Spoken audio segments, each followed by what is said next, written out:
So you said, for example, with your friend that fear wouldn't work.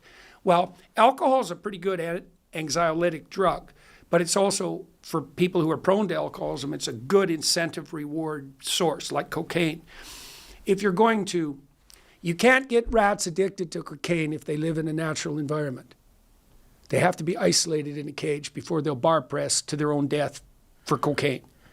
So one of the things you want to do when you treat addiction is you want to substitute a new incentive structure, right? Because the part of the addictive process is you fall into a false incentive pattern, right? Because cocaine makes you feel like you're doing something useful in respect to an important goal, even though you're not.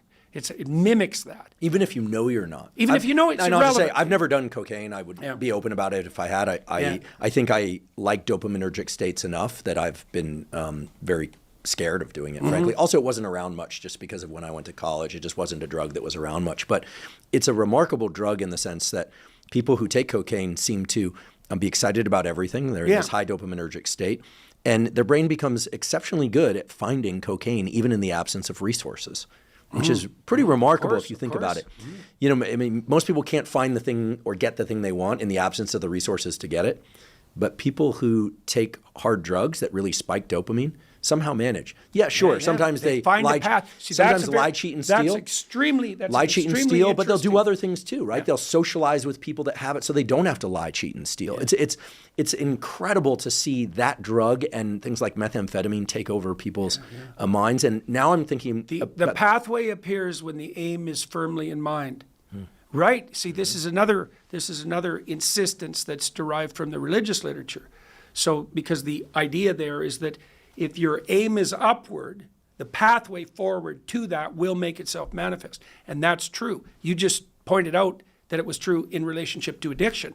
Right, is that if once you're in that realm of possessed personality, the pathway forward will show itself to you even under straitened circumstances.